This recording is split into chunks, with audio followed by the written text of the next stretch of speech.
Bonjour, bienvenue dans Comment est votre climat, le podcast qui humanise le changement climatique. Depuis quelques années, j'ai compris que pour parler de climat, il fallait éviter plusieurs pièges. Ne pas être trop technique, prôner l'optimisme plutôt que le pessimisme et parler avec des métaphores. Sauf que le climat, c'est un sujet technique, pessimiste et pas super imagé. Alors comment parler avec pédagogie de surplus de gaz à effet de serre dans l'atmosphère ? Eh bien aujourd'hui, énormément d'esprits créatifs ont trouvé la solution. Il y a par exemple de nombreuses BD qui apparaissent en librairie sur le sujet, la plus connue étant évidemment Le Monde sans fin de Christophe Blain et Jean-Marc Jancovici. Mais il y a aussi le vecteur du spectacle vivant, le théâtre. Dans un épisode précédent, j'ai reçu Alexis Le Rossignol. Bon, on a surtout mangé des flancs. Mais avant de partir, il m'a recommandé d'aller voir une pièce dédiée au changement climatique. Alors ni une ni deux, je m'y suis rendu et j'ai passé un excellent moment. Du coup, j'ai poursuivi la conversation avec son auteur et metteur en scène. Bonjour Ludovic Pitorin. Bonjour. Merci beaucoup de me recevoir à Paris, là où vous jouez en ce moment. Donc vous terminez la partie parisienne de votre tournée, puisqu'au moment où on enregistre ce podcast, la pièce Climax se termine demain, mais ensuite, en fin d'émission, on donnera toutes les dates de votre prochaine tournée. Et si vous êtes notamment du côté d'Avignon, vous jouez pendant 1 mois cette pièce. Alors cette pièce, on va en parler longuement. J'ai eu la chance de la voir avant l'enregistrement. Mais d'abord, j'aimerais qu'on parle un petit peu de vous, que les gens puissent vous connaître. Donc vous êtes un petit peu tout. Vous êtes multitâche, d'après ce que j'ai compris dans cette pièce. Vous l'avez écrite, vous mettez en scène, vous êtes directeur artistique. Et surtout, vous n'êtes pas seul, vous êtes une troupe. Cette troupe, elle s'appelle Zygomatic, créée en 2001. Et aujourd'hui, vous la dirigez. Alors déjà, pour voir un petit peu de quoi on parle, est-ce que vous pouvez nous dire 2 mots sur cette troupe ? Qui êtes-vous ? Oui, cette troupe, je l'ai montée après mes études. Donc j'ai fait un conservatoire de théâtre, puis une école de théâtre et de comédie musicale à Agen. Et je suis ensuite revenu par chez moi pour monter mon entreprise, ma troupe, mon bateau pirate, on pourra l'appeler un peu comme on veut, avec l'envie première de parler de sujets importants, en faisant un pas de côté, en faisant en sorte que le rire du ventre éclaire nos cerveaux et que ce soit du spectacle sensible, avec une entrée burlesque, musical, donc théâtre, chant, danse, mime, un théâtre pluridisciplinaire. Et voilà comment on pourrait faire du théâtre drôle sur des sujets pas drôles et faire en sorte que ce soit intelligible, intelligent, sensible, subtil, et que voilà, ça active nos neurones, ça active nos émotions, et que ce soit un théâtre autant réflexif que divertissant. Oui, c'est un moyen de sortir de la bulle, en fait. C'est un objectif de ce podcast, notamment sortir de notre bulle écologique, qu'on ne soit pas tous ensemble, entre convaincus à se parler entre nous. Et justement, il y a plusieurs courroie de transmission en fait pour en parler, et donc le théâtre en fait partie. Vous avez parlé de vos études, alors si j'ai bien compris, vous êtes diplômé du conservatoire de Nantes, et ensuite vous avez parlé donc d'Agen, et dans votre biographie, dans le dossier, je vois que vous avez été formé au clown. Alors moi je connais pas bien le théâtre, est-ce que c'est ce que ça veut dire, formé au clown, ou alors est-ce que c'est un langage théâtral, est-ce que c'est un type de théâtre, concrètement ça veut dire quoi ? Non, on fait, alors évidemment on a nos formations, on va dire un peu classiques, d'école de théâtre. Moi, ça a duré 5 ans. J'ai joué beaucoup de spectacles très différents, de la tragédie au drame, en passant par du cabaret, des spectacles jeunes publics. Bref, c'était une formation assez complète où on a beaucoup joué. Et puis après, je me suis un peu spécialisé, c'est-à-dire que j'ai fait des stages avec des metteurs en scène et des formateurs qui sont eux-mêmes spécialisés, soit dans le théâtre burlesque, soit dans le clown, soit dans la pantomime, soit dans la commedia dell'arte. Voilà, il y a des gens qui sont spécialisés. Moi-même, maintenant, j'anime des stages. J'anime un stage tous les ans qui s'appelle un rassemblement burlesque où j'essaye de partager moi mon expérience et ma pratique pour des comédiens qui eux-mêmes vont utiliser cette boîte à outils qu'on aura ouverte ensemble pour pouvoir monter leur spectacle ou jouer des spectacles. Donc voilà, c'est en gros, on a une formation un peu générique, puis on se spécialise et on essaye d'être un petit peu oui, enfin voilà, spécialisé dans son domaine. Donc comme c'est un travail extrêmement exigeant, extrêmement compliqué, le travail du clown ou le travail burlesque. Alors la nuance pour moi, c'est que nous, on n'a pas les nez rouges, et qu'on est on est un peu les cousins. On n'est pas véritablement dans la même pratique. C'est-à-dire que vous avez plus la sensation, quand vous voyez nos spectacles, qu'on est dans une comédie burlesque plus que dans un spectacle de clown qui lui-même a un engagement qui est encore différent en termes de projection de son être. Donc voilà un petit peu comment ça s'est fait. Et est-ce que pendant vos études, que ce soit à Nantes ou à Agen, on vous a parlé de climat, alors que ce soit dans la manière d'écrire, dans la manière de produire un spectacle, dans les déplacements, est-ce que c'est un sujet dont on vous a parlé ? Non, pas du tout. D'autant plus que dans les années où j'ai été formé, le sujet était évidemment là, mais il n'était pas aussi présent qu'aujourd'hui. Donc on ne parlait pas de ça. On était formé à pouvoir digérer des textes et les projeter aux spectateurs, se former au chant, se former à la danse, se former au théâtre d'une manière générale, classique ou contemporain. Donc non, on n'était pas dans ces thématiques-là. Néanmoins, le théâtre parle de tellement de sujets de société que forcément, on est sensible à tous les sujets qui passent à travers les textes. Mais non, ça s'est fait bien après. Et pourtant, donc, il y a cette pièce, donc Climax, qui est extrêmement engagée. D'où vient cette conscience écologique ? Est-ce que vous avez un grand soir du climat, ou alors est-ce que vous êtes formé petit à petit ? Non, il n'y a pas eu de grand soir, il y a eu un parcours, c'est-à-dire que, habitant en milieu rural, très sensible aux sujets agricoles notamment, et ayant eu l'opportunité de travailler sur un premier spectacle, il y a maintenant plus de 15 ans, qui nous a vraiment lancé d'une certaine manière, même si je dis 15 ans, ce serait peut-être bien plus près de 20 ans maintenant, un spectacle, le premier spectacle, c'était Le Grand Jeu de la Fin. Comment parler de la fin dans le monde avec un regard burlesque. Alors, drôle de mission. Toujours est-il que c'est un spectacle qu'on a joué 500 fois, en France et à l'étranger. Et le sujet du spectacle, c'était pourquoi aujourd'hui il y a 1 milliard de personnes qui souffrent de la faim, alors que dans le même temps, il y a 1 milliard de personnes qui souffrent de trop engraisser. Voilà, donc ça c'est le point de départ.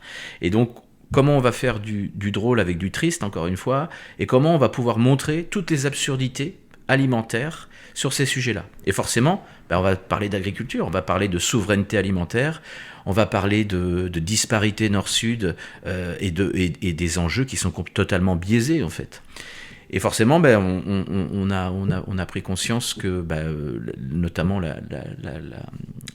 la thématique climatique était au cœur du sujet, mais c'est petit à petit qu'on est arrivé. Deuxième spectacle qui a lui-même beaucoup tourné, ça a été Manger, un spectacle qui s'est intéressé à nos assiettes. Donc le sujet du spectacle, c'était évidemment notre poison quotidien, comme dirait Pierre Rabhi, quoi. C'est-à-dire qu'est-ce qu'on retrouve dans nos assiettes au quotidien. Donc pesticides, l'OGM, tous ces produits-là, les engrais chimiques, les intrants, et puis la malbouffe. Voilà, le sujet de ce spectacle, c'était tout ça. On a beaucoup joué ce spectacle aussi pendant 10 ans, 500 représentations. Puis petit à petit, forcément, quand on parle de tous ces sujets-là, on arrive toujours à un moment donné à parler un petit peu de climat d'une certaine manière et de biodiversité. Et c'était dans l'évidence, c'était dans la logique des choses que de parler de climat après ces 2 spectacles qui eux-mêmes avaient vraiment marqué la compagnie, et d'utiliser l'écologie comme un tremplin pour pouvoir parler de ces sujets-là. Pour nous, c'était un très bon moyen. Donc on nous a un petit peu identifiés. Les gens aiment bien mettre des cartes sur des compagnies, et nous on l'a pas fait véritablement par choix, on l'a fait dans une logique de parcours, en fait. C'était logique de parler de ce sujet-là. Donc voilà, on est arrivé à se dire on va monter un spectacle sur le climat. On l'a monté pendant le Covid. C'était bien particulier en plus pour nous de monter ce spectacle-là dans ce contexte-là. Et puis on a sorti ce spectacle-là en 2021. Sans trop savoir comment ça allait se fonctionner. On avait des gens face à nous avec des masques, qui venaient voir un spectacle sur le climat avec une ambiance très anxiogène à l'époque. On a fait notre premier Avignon pareil, avec des gens avec des masques, où il y avait les passes sanitaires, où il y avait des gens spectateurs qui ne pouvaient pas rentrer dans la salle. On ne savait pas trop si notre métier allait continuer. Enfin voilà, on était dans l'incertitude globale, un peu comme la problématique climatique. Et voilà un petit peu le parcours pour vous remettre un petit peu le contexte et de pourquoi on est arrivé à monter ce spectacle sur le climat. Et pour parler de vos acteurs et actrices, alors sur scène, dans le spectacle Climax, vous êtes 4. Est-ce que tout le monde parmi les 4 est engagé dans la cause ? Et est-ce qu'on pourrait jouer ce spectacle sans être engagé réellement ? Pas l'acteur, mais la personne ? Je pense pas. En tout cas, quand on a monté le spectacle, la première chose qu'on a faite, c'est qu'on a essayé d'être au diapason en termes de connaissances. C'est-à-dire, est-ce qu'on partage l'ensemble des connaissances sur le sujet pour pouvoir bien le défendre. Un acteur qui n'est pas chargé par le sujet, j'aime bien utiliser la métaphore de, vous savez, les petites voitures qu'on fait reculer comme ça, vous savez, oui. On les fait reculer, et puis à un moment donné, elles partent d'un coup. Ben, c'est pareil, la création du spectacle, c'est on recharge le comédien, on le charge, on le densifie en termes d'information et d'envie de partager ça. Et une fois qu'il est bien chargé, il peut partir et monter le spectacle. Mais évidemment, que si on ne vient pas jouer un spectacle comme ça, qu'on vient jouer une comédie de boulevard sans fond, c'est capital que l'acteur transpire le sujet. Et d'ailleurs, c'est ce qui se passe au plateau. Les gens voient bien qu'on ne triche pas. Ils voient bien qu'on n'est pas en train de faire un spectacle sans que nous-mêmes nous soyons engagés dans ce sujet-là. Et comment vous faites justement pour vous informer ? Vous rencontrez des scientifiques, vous lisez des rapports C'est ça, on rencontre des scientifiques, des personnalités, on lit énormément, regarde des reportages, on se forme, on se charge et on essaye déjà d'être juste dans le contenu, dans l'écriture, puis aussi d'être juste dans comment on va pouvoir le traduire. Donc bien souvent, quand on monte des spectacles comme ça, on monte d'abord une tragédie avant d'en faire une comédie. Parce que, évidemment, si on prend au premier degré la chose, la première scène que j'ai écrite du spectacle, c'est la dernière du spectacle, parce que c'était celle qui motivait le spectacle. Bah, si on la regarde factuellement, on se dit, waouh, ça va pas être très drôle ce spectacle. Et finalement, on arrive dans l'articulation, dans la création, à en faire une comédie. Et en parlant de scientifique, Jean Jouzel est venu voir votre spectacle. Si ça, c'est pas un gage de sérieux, alors là, je sais pas ce qu'il faut de plus. Ouais, on était bien content qu'il soit là et c'était très chouette. On a fait une soirée avec Cyril Dion lundi dernier où on a parlé de ces sujets-là, sur comment l'art peut faire sa part dans la problématique climatique. Et à titre personnel, vous, est-ce que vous êtes éco-anxieux ?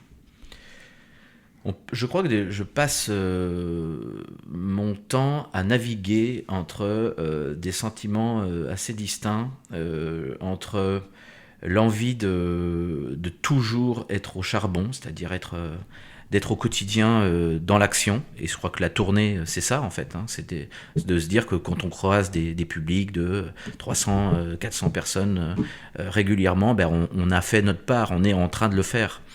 Et puis des moments, évidemment, où c'est beaucoup plus compliqué, où on navigue entre des sensations, mais je crois que le fait d'être dans l'action me permet d'être moins anxieux que si j'étais peut-être plus attentiste. Alors vous sensibilisez à travers cette pièce, mais aussi en dehors, j'ai lu que vous faisiez des bords de scène. Est-ce que vous pouvez nous expliquer ce qu'est un bord de scène ? C'est notamment pour des scolaires, je crois. Ouais, alors Climax, on l'a monté pour tous les publics. Donc, notamment les collégiens et les lycéens. C'est pas facile de monter des spectacles qui pourraient embrasser un public qui irait alors, il y a même des jeunes qui viennent voir le spectacle en famille, de 8 ans jusqu'à 99 ans. C'est pas évident, parce que y a des degrés de lecture, il y a des degrés de compréhension, le sujet est complexe. Et on s'est dit, il faut quand même qu'on arrive à monter ce spectacle pour des collégiens et lycéens. Et ça a fonctionné, ça fonctionne. Encore la semaine prochaine, là, on va jouer pour des collégiens à Saint-Pierre-des-Corps. Il va y avoir, après le spectacle, un temps de bord de scène qui se construit autour de deux axes. Le premier, c'est on revient sur l'effet de serre, on leur explique très concrètement en vulgarisant le sujet, Et puis on amène sur 3 items des solutions d'action très concrètes sur l'alimentation, la mobilité, la consommation. Il y a plein de panneaux qui viennent fleurir le plateau, qui viennent se poser avec des mots-clés, et on essaye de leur dire, si vous ne savez pas quoi faire demain pour réduire le réchauffement, eh ben, vous pouvez faire ça, ça, ça, ça. Donc en gros, ils ont plein d'actions possibles. Et on voit, c'est finalement, pour ceux qui connaissent, un atelier d'automne version zygomatique, quoi. On arrive à leur donner des solutions d'action à titre individuel. Mais on sait très bien qu'à titre individuel, ça ne suffira pas. Donc on ouvre sur toute la partie collective, de comment on peut changer, nous tous, de paire de lunettes de manière collective. Et puis ensuite, il y a un temps d'échange, questions-réponses avec les jeunes, pour pouvoir écouter ce qu'ils ont à nous dire et comment ils nous interpellent sur le spectacle et le bord de scène. Alors pour rester dans le public, on en parlait un petit peu avant l'émission, je me demandais qui vient vous voir en fait. Est-ce que c'est des gens qui sont déjà intéressés par le climat et qui se disent « Ah bah c'est une thématique que j'aime bien, je vais aller les voir ». Est-ce que c'est des gens, par le bouche à oreille finalement, qui viennent vous voir? Est-ce que vous arrivez à quantifier ça un petit peu, le public déjà connaisseur du public moins connaisseur? Moi, je dirais que la majorité du public, je ne pourrais pas te donner de pourcentage exact, j'en sais rien, mais je dirais que la grande majorité, ce sont des gens qui sont venus au théâtre parce que, d'une part, ils ont une programmation théâtrale dans leur ville, et puis ils s'intéressent à la programmation, ils font confiance à la programmation, donc ils viennent, que ce soit à Marivaux ou à Molière, ou au contraire à un spectacle contemporain, un spectacle de danse, ils viennent voir, ils font confiance à la programmation. Donc dans la salle, on n'a pas forcément des convaincus, on a des gens qui viennent au théâtre. Les collégiens et les lycéens, pour la plupart, ne sont pas allés au théâtre, voire très peu, donc ils ne savent pas à quoi s'attendre. Quand on joue dans des festivals d'humour, par exemple, les spectateurs viennent voir de l'humour, ils ne viennent pas forcément voir un spectacle sur le climat. Donc on a un public pluriel qui, pour moi, n'est pas averti. Un public qui, lui-même, vient au spectacle. Et puis on a aussi un énorme bouche à oreille en France, où on a beaucoup de spectateurs qui viennent nous voir. Mon beau-frère l'a vu à Pau, et m'a dit de venir voir à Limoges parce que c'est super. On a mon oncle, ma sœur, voilà, c'est énorme. À Paris, par exemple, on a plein de gens qui nous ont dit que c'était sa cousine. Donc forcément, ces gens-là n'ont pas forcément de sensibilité directe. Et c'est ça qui est intéressant, c'est que le spectateur qui n'avait pas prévu de venir, à qui on a dit « Viens donc, allez, viens ce soir, plutôt de regarder la télé, viens voir le spectacle », si à la fois il a été diverti et qu'il a été sensible à un spectacle qui lui-même a pour vocation de sensibiliser le public, pour moi tout est réuni pour que ce temps qu'on appelle le temps du théâtre, où on a une forme de conscience partagée d'un moment, d'un progrès possible, ça je trouve ça très chouette, c'est un moment sacré le théâtre. Il n'y a plus beaucoup de moments où on est tous ensemble en train de transpirer, de vibrer dans une salle face à des gens qui eux-mêmes transpirent et vibrent, c'est très rare. Je pense franchement que la majorité du public n'est pas un public averti. Et c'est un moment où on sort pas son téléphone pour scroller. Pendant 1h10, on est tous côte à côte, on vous regarde et on écoute. Ouais. Et est-ce qu'il y a des gens dans le public qui, à la fin, viennent vous voir et qui, soit des sceptiques, des dénialistes, qui vous disent c'est n'importe quoi? N'importe quoi, non. On a de temps en temps des spectateurs qui sont vous avez raison de vous battre, mais c'est peine perdue. Ah oui. On en a, oui. Donc pas des dénialistes, plutôt des pessimistes. Oui. Alors, évidemment, il y a certainement des gens qui doivent dire c'est n'importe quoi, mais généralement, ils ne viennent pas nous voir. Ça nous est arrivé une fois, notamment un prof qui nous avait fait toute une explication comme quoi, évidemment, c'était une invention, le dérèglement climatique, donc un climato-sceptique pour le coup. Il y en a peu, voilà, donc c'est à la marge, j'ai envie de dire. Ça peut arriver, c'est normal, je trouve que c'est logique qu'il y ait des pessimistes, hein. Il suffirait quand même de regarder la situation pour pouvoir trouver des espaces d'optimisme. Moi je crois que le sujet ne se tient pas là en fait, je pense qu'on n'a pas le choix. On n'a pas le choix que d'agir en fait, ne serait-ce que pour la dignité humaine, pour la dignité des espèces qui nous entourent, pour la dignité de tout en fait. Et on a une énorme chance d'être en vie.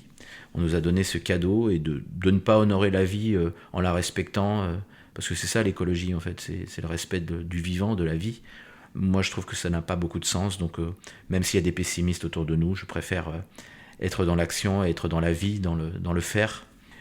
Ça donne du sens à nos existences. C'est ce que vous leur dites aux pessimistes, plutôt que voilà, peut-être de se mettre voilà, en position latérale de sécurité pour prendre une image et plutôt de se mettre des œillères, de leur dire passer à l'action. Ouais, je sais pas, chacun fait comme il peut. J'ai pas forcément envie de juger les gens qui sont pessimistes, ils font bien comme ils peuvent. Chacun fait comme il peut, en fait. Le plus important, c'est de faire. En grec ancien, poésie, ça veut dire l'action de faire. Eh ben, je trouve que c'est pas mal d'être en acte poétique, d'être en train de faire les choses, et d'être en train de faire les choses, et de faire en sorte que ceux qui n'y croient pas ne dérangent pas ceux qui y croient. Voilà, c'est juste ça. Après, chacun fait comme il peut. Si on est pessimiste, on est pessimiste. Et puis voilà, c'est comme ça.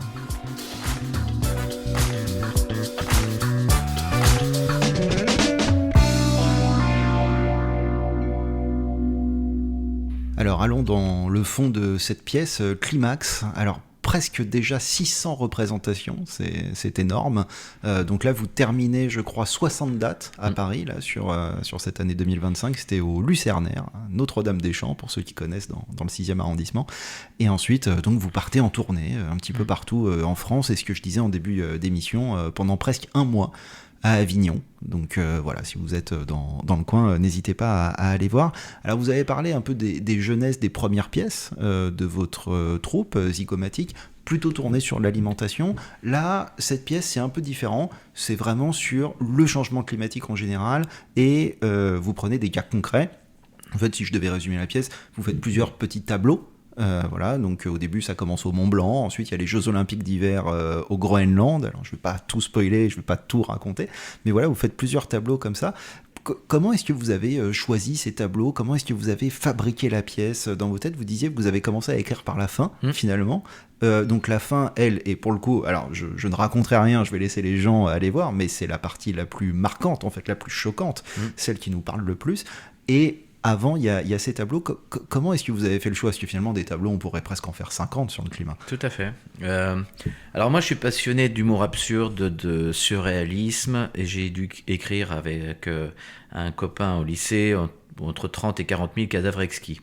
Alors pour ceux qui connaissent pas les cadavres exquis, c'est alors déjà cadavre exquis, c'est un cadavre exquis, c'est-à-dire que cadavre et exquis sont deux mots qui ne peuvent pas aller ensemble et ça nous crée une image un peu surréaliste. Et donc le cadavre exquis, c'est on écrit un début de phrase et on donne le papier dans l'autre sens plié en deux et l'autre personne écrit la fin de la phrase. Donc deux idées qui ne peuvent pas se rencontrer se rencontrent. Et donc moi j'aime beaucoup écrire de cette manière-là.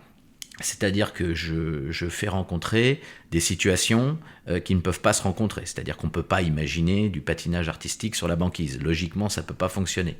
Alors, il y a des situations comme ça qui s'y prêtent. On ne peut pas imaginer un agriculteur brésilien en train de passer la tondeuse pour finir de nettoyer l'espace qu'il aura lui-même brûlé. Voilà, on essaye de trouver des images surréalistes, décalées, pour pouvoir faire en sorte que le spectateur mette son regard dans un espace, pas évidemment burlesque, grotesque, absurde en fait. Donc j'écris un peu comme ça, comme des tableaux qui se rencontrent. Et j'aime beaucoup que ce soit le spectateur qui fasse le spectacle et qu'il n'y ait pas une narration un peu didactique comme ça, où il était une fois. La seule narration qu'on a, c'est le sujet du spectacle, c'est-à-dire le bébé qui nous est offert au départ pour lui montrer l'état du monde. Donc ça se construit comme ça, de manière empirique, avec des scènes, des tableaux, et après on essaye de les articuler, on trouve un fil conducteur. Là c'est le décompte des jours, et puis cette dernière scène qui a motivé tout le spectacle, elle-même a été écrite, c'était la première scène qu'on a travaillée, et on s'était dit évidemment qu'on n'allait pas pouvoir commencer ce spectacle comme ça parce qu'on n'aurait plus grand chose à jouer après, donc on a fait à l'inverse, on a écrit dans l'autre sens après. Oui, puis au contraire, on finit sur une image très forte. Moi, en tout cas, quand je suis sorti du théâtre, c'est vraiment l'image qui m'est restée en tête. En plus, elle est extrêmement parlante.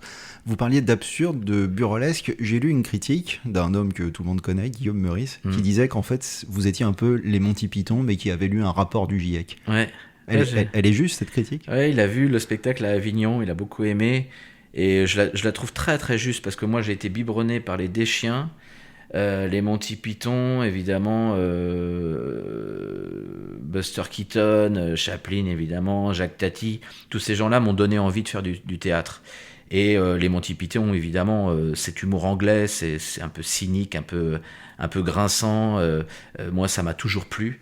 Et oui, c'est des vraies familles. Donc quand il nomme ça, il a bien compris là où on était. Oui. Alors, j'ai cru voir une référence, dites-moi si j'ai tort, j'ai cru voir des références à la Cité de la Peur. Oui, Ouais. bah oui, c'est vrai que j'ai pas parlé des nuls, mais en effet, oui, ils m'ont beaucoup inspiré. Et c'est un petit clin d'œil sur le décompte des jours, comme ça, et notamment pour des raisons de sécurité, enfin d'information. Il y a un petit clin d'œil à ce moment-là, au moment du Péruvien et la flûte de Pan. Ouais. D'accord, ah oui, donc je me disais bien, je me disais, tiens, ça me rappelle quelque chose, ça m'a rappelé un film, donc en effet, oui, c'était bien c'est ça. un petit clin d'œil. Donc oui, ça rappelle Cannes, premier jour, en C'est effet, ça. avec la voix d'Alain Chabat. Ouais. Ces tableaux, parlons-en. Donc j'en ai sélectionné quelques-uns. Mais le premier qui m'a marqué, évidemment, il y a eu le Mont Blanc, mais ensuite il y a eu ces fameux Jeux Olympiques. Alors sur la banquise, alors là, ça devient complètement barré, quoi. Voilà. Alors vous imitez très bien Nelson Montfort, d'ailleurs, je tenais à vous le dire. Merci. Est-ce que c'est un message pour les JO de 2030 qui arrivent bientôt en France? C'est quelque chose que vous aviez écrit avant? Parce que c'est vrai qu'encore les Jeux Olympiques d'été, on va avoir un problème de canicule. Mais j'ai envie de dire, ça se décale. Mais par contre, les Jeux Olympiques d'hiver, quand il n'y a plus, il n'y a plus. C'est un peu ça. Bah oui, c'est-à-dire qu'on s'est dit, ben voilà, c'est plus possible, on va les envoyer directement sur la banquise, comme ça au moins ça sera clair. Et puis bah, c'était surtout le terrain de jeu pour nous de dire comment tout s'effondre en fait. C'est ça, ils prennent des bouts de banquise sur le coin du nez en patinant, et puis la banquise se dérobe sous leurs pieds à la fin. C'est un terrain de jeu en fait, c'est comment on raconte l'effondrement avec une situation burlesque. Et c'est ce qu'on a toujours cherché dans le spectacle, d'aller toujours vers cette notion d'effondrement du monde qui se délite sous nos pieds à cause de ce dérèglement climatique. Et donc forcément, cette scène-là, elle est très drôle parce que on s'attend pas du tout à déjà faire du patinage artistique sur une scène sans patin, c'est déjà très drôle en soi. Oui. Alors en plus de ça, sur la banquise, c'est encore plus drôle. Et puis c'est un numéro de musical avec un personnage, un chanteur en direct, un accordéon. Voilà, c'est ce que nous on aime faire, c'est du musical impactant, quoi, du musical qui parle d'un vrai sujet. Oui, ce que je ne l'ai pas dit au début, vous l'avez dit, mais c'est vrai qu'il y a du texte, il y a de l'acting, mais pas que. Il y a du chant, il y a de la danse. Enfin, je veux dire, pendant 1h10, cette 1h10, on ne la voit pas passer finalement. Voilà, ça ne s'arrête jamais. Et il y a une autre scène de chant, justement, ça se passe au camping, les Mimosas, je crois. Les Myosotis. Les Myosotis, pardon. C'est bien, les Mimosas aussi. Oui, voilà, c'est cadeau. Mais les Myosotis, avec une chanson, évidemment, L'été sera chaud, Ouais. à ce moment-là, parce que l'été est déjà chaud. Vous parliez d'effondrement, est-ce que cette scène-là, quelque part, c'est pas un peu l'effondrement de la convivialité? Est-ce que le camping... Voilà, c'est la convivialité, c'est l'été. Alors, c'est sympa, pas le c'est le camping, barbecue. c'est la maison de retraite. La maison de retraite, pardon. Ouais. Oui, c'est vrai. Il y a mariage, anniversaire, EHPAD, je crois, derrière. C'est ça. Ouais, c'est ça. En fait, cette scène, je l'ai écrite parce que on a connu, alors l'année, je l'ai plus en tête, mais le record de température à Védargues, 46 degrés à l'ombre. Donc cette température, elle a été relevée donc il y a quelques années. C'est depuis le relevé des températures en France, c'est le record. Et je me suis dit, faut qu'on parle de ça. Donc ces 46 degrés sont annoncés, et je me suis dit, dans quel espace on va parler de ça? Dans quel espace on va faire le focus? Et évidemment, j'ai été très marqué, comme tout le monde, j'imagine, à l'époque de la canicule. Est-ce que c'était 2001? Non, c'était pas 2001. 2003. 2003, qu'on a tous connu, évidemment, qui a été vraiment terrible pour nos anciens. Et je me suis dit, ça serait peut-être intéressant d'aller mettre cette situation dans cette EHPAD. Et forcément, faut trouver l'espace grotesque, hein, et on sait qu'il peut y avoir de temps en temps des animateurs, un peu animateurs supermarché, qui viennent faire la petite animation. Et que c'est indécent en fait de vouloir les faire danser sous 46 degrés et leur chanter en plus l'été sera chaud, c'est totalement absurde. Donc voilà, c'était l'idée de mettre ce personnage un peu paillette, un peu un peu Guy Animation, quoi, c'est comme ça qu'il s'appelle, pour venir animer. Et puis évidemment, ils découvrent que les uns tombent, que les résidents tombent les uns après les autres, et que c'est le terrain de jeu d'un humour un petit peu noir, hein, quand même, on peut le dire, un humour un peu cynique, un peu glaçant. Donc voilà, ça s'est créé comme ça. Alors vous choisissez des symboles, donc là en l'occurrence c'était les seniors, il y a aussi le symbole de la tortue, voilà, je n'en dis pas plus, mais là il y a une scène, alors je savais pas quand ça allait se terminer, voilà, c'est les spectateurs voilà, le verront, mais là pour le coup c'était vraiment de l'humour absurde, je suis extrêmement client de ce genre d'humour, ça m'a beaucoup fait rire. Et ensuite, alors il y a peut-être la scène la plus marquante avant la dernière, vous faites une COP. Ouais. Alors c'est la COP 34 à Bali, en l'occurrence. Vous avez les pieds dans l'eau. Ouais. À ce moment-là, voilà, vous avez votre bouée, voilà, et puis on a ces trois personnages qui ont l'air très satisfaits d'eux-mêmes, alors que les choses avancent pas beaucoup. Et vous faites une critique vraiment acerbe là de la COP. Là, vous y allez vraiment fort. Alors pourquoi le choix de la COP, et est-ce que finalement, sans les COP, la situation ne serait pas encore pire ? Si, évidemment que c'est toujours pareil, hein, on appuie là où ça fait mal, hein, c'est toujours délicat de rentrer dans une leçon de choses en disant ça c'était bien, ça c'est pas bien. On essaye de dire que depuis le début, les choses n'avancent pas suffisamment vite et qu'on n'a pas pris la mesure de la chose, et que parfois il y a des rétropédalages, et on le voit dans nos sociétés évidemment. Donc on est forcément dans cette critique-là de l'inaction. Même si, évidemment, il y a de l'action et qu'on ne peut pas la nier. Donc il y a forcément des raccourcis quand on fait du théâtre. Et puis surtout qu'on a envie d'appuyer là où ça fait mal. Donc ces personnages-là rentrent les pieds dans l'eau, parce que forcément, on sait très bien que ces petites îles sont amenées autour de Bali à disparaître. D'ailleurs, à ce propos, quand on a monté la scène, on a découvert quelques mois plus tard un politique polynésien qui a fait une photo, les pieds dans le lagon, avec un pupitre. Il était en caleçon, et pareil, il est au milieu du lagon, en train de faire son discours politique avec son écharpe, et c'était très marquant, parce que finalement, c'est la même image qu'on a créée. Donc, c'est-à-dire que c'était bien la réalité, et nous, on en a fait une fiction. Et on s'est dit, alors comment on pourrait raconter la COP 34, les pieds dans l'eau, et qu'est-ce qui pourrait s'y passer en fait, qu'est-ce qui pourrait se dire. Donc il y a une litanie des COP de départ qui remettent en cause évidemment toutes les absurdités et les situations grotesques qu'ils ont pu connaître. Donc là on est quand même dans une écriture évidemment plutôt très drôle. Et puis après il y a cette métaphore autour de il faut qu'on le fasse tous ensemble, il faut qu'on s'y mette. C'est un match de coupe, il y a une métaphore footballistique qui à la fois est complètement absurde, mais en même temps est pas si inintéressante que ça, parce que il s'agirait bien de le faire tous ensemble et de tous enfiler les crampons pour pouvoir faire cette remontada face aux gaz à effet de serre qui sont en train de nous mettre 2 degrés en ce moment, 2 buts, 3 degrés bientôt, peut-être 4, 5 d'ici la fin du siècle. Donc voilà, on remonte pas forcément un match à 5-0, mais peut-être à 1 ou 2, on peut peut-être y croire en seconde période. Donc il y a cette métaphore-là qui nous met en mouvement. Et moi, j'aime me faire surprendre quand je joue cette scène-là, parce que je me dis, mais en fait, à quel degré je la joue, cette scène-là ? Franchement, j'y crois à fond, quoi. Je me dis, oui, il faut remonter les pendules, et j'ai la sensation que les spectateurs se font un peu, eux aussi, piégés par cette métaphore qui, au départ, paraît complètement grotesque, et finalement, elle tient un peu la route, quoi. Et donc, comme l'idée de groupe, l'idée de collectif, l'idée de solidarité, l'idée de s'y mettre tous ensemble, je pense que c'est vraiment un moyen très important pour nous. Moi, je voulais parler de ça aussi dans ce spectacle. Et donc voilà, c'est une scène assez cocasse, mais c'est une scène que les spectateurs adorent dans le spectacle. Ah oui, bon, en tout cas, j'ai beaucoup aimé. En plus, la métaphore footballistique me parle. En plus, vous citez deux légendes du football français, Zidane et Deschamps. Donc bon, voilà. Ouais. Dire. Alors c'est de l'impro tout ça. Hein. Vous le verrez pas tous les soirs. Hein. Vous changez les noms parfois ? Non, ça dépend des situations. Il y a beaucoup d'improvisation dans cette scène. Donc en fonction de comment on est, de ce qu'on raconte, de ce qu'on sent. Non, il n'y a pas du tout de référence à chaque fois. Ça dépend de comment on prend les choses, comment les spectateurs sont avec nous aussi, les spectateurs. Oui, j'ai senti, alors je ne savais pas si c'était une improvisation ou pas, parce que vous aviez l'air de rire entre vous, comme si vous étiez surpris de ce que l'autre avait dit. Ouais, ce qu'on dit au théâtre quand on on sent que le comédien rit finalement, qu'on frise. On a frisé un petit peu hier soir. Moi j'aime bien être au bord de ça. C'est-à-dire que l'acteur, pour moi, s'il n'a pas son rire intérieur, qu'on ne voit pas quand il joue, s'il n'est pas en train d'être en train de rire pour faire ce théâtre-là, il y a quelque chose qui manque.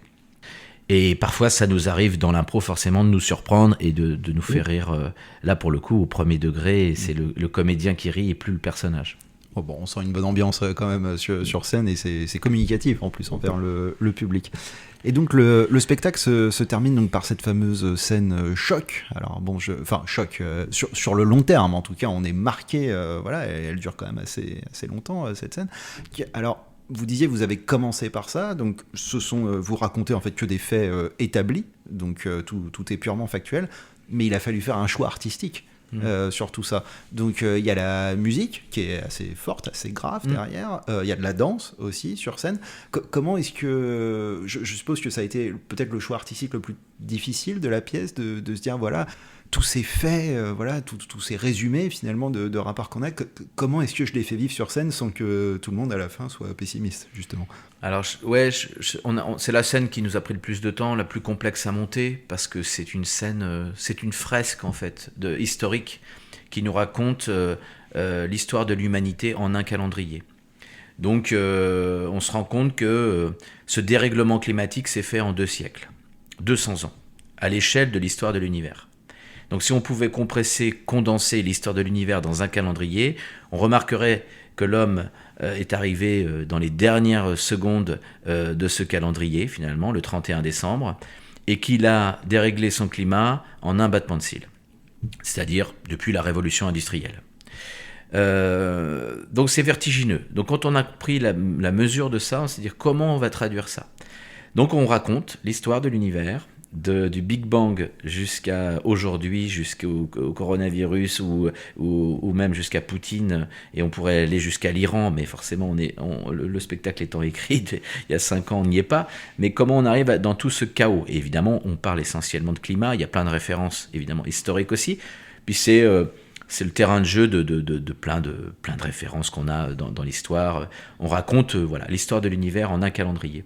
Et après, on a fait un choix plutôt d'être dans de la pantomime, dans un théâtre gestuel, visuel, entre le mime, la danse, l'incarnation de tout ce qui nous arrive, et un peu comme le logo de Thalassa, je ne sais pas si certains l'ont, ce logo de Thalassa, on essaye de faire du morphing, c'est-à-dire qu'on passe d'un coquillage à un bateau, et puis à un poisson, etc. Et moi j'aime bien ce truc-là, où les comédiens font du morphing, ils tuilent d'une chose à l'autre comme ça, et ça nous donne un paysage, pour le coup historique, et on le raconte en 12 minutes, l'histoire de l'univers, et surtout, évidemment, les dernières secondes, les derniers centièmes, et comment tout s'est accéléré à partir de la révolution industrielle.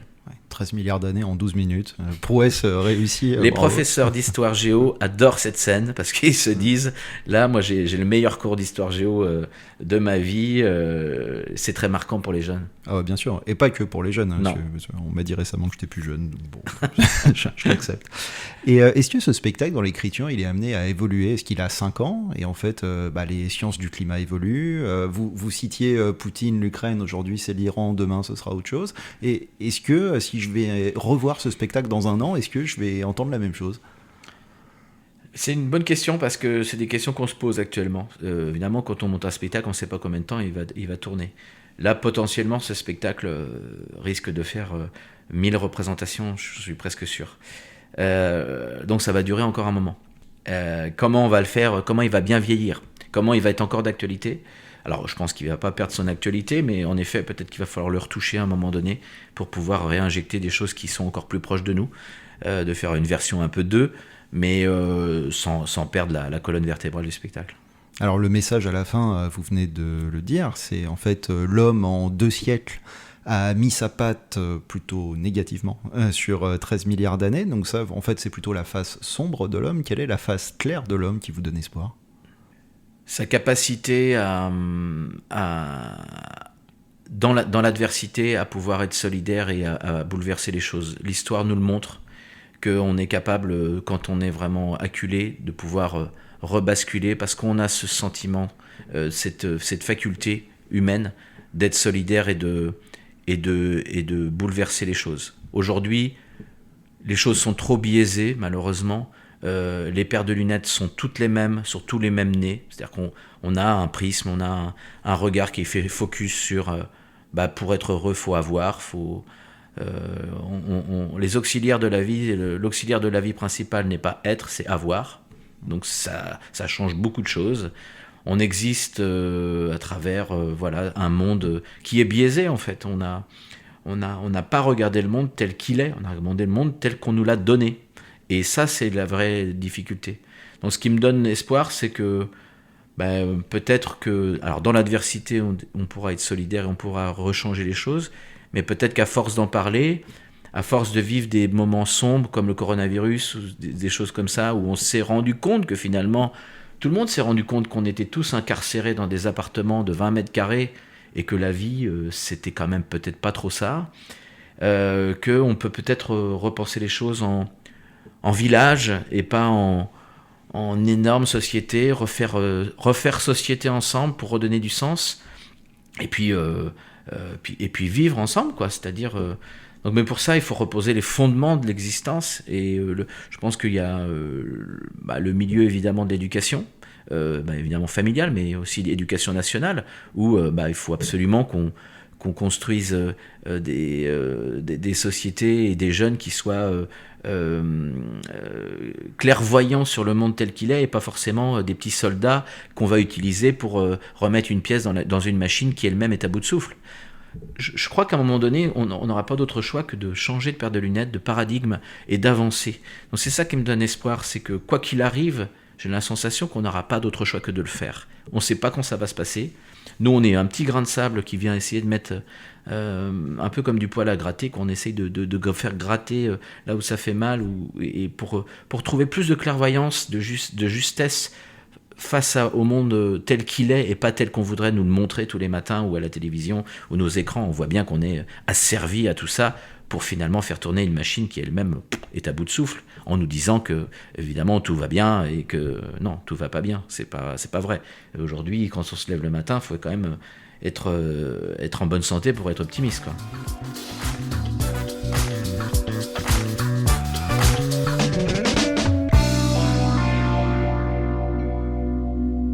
Ludovic Pitorin, je vais clôturer cette émission avec les 2 questions que je pose toujours à mes invités. Au nom de la lutte contre le changement climatique, de quoi pourriez-vous vous passer, quelque chose auquel vous tenez, et de quoi vous ne pourriez absolument pas vous passer? Et moi, j'ai pour tradition de répondre à la 2e question. Je ne pourrais absolument pas me passer d'une part de flan. Et c'est pour ça que j'apporte toujours une part de flan à chacun de mes invités. Je vous ai donc apporté une part de flan. Merci. Voilà, que j'ai acheté à côté sur recommandation d'un ancien invité du podcast, Olivier Blond, qui travaille à la région Île-de-France. Il lutte contre la pollution de l'air.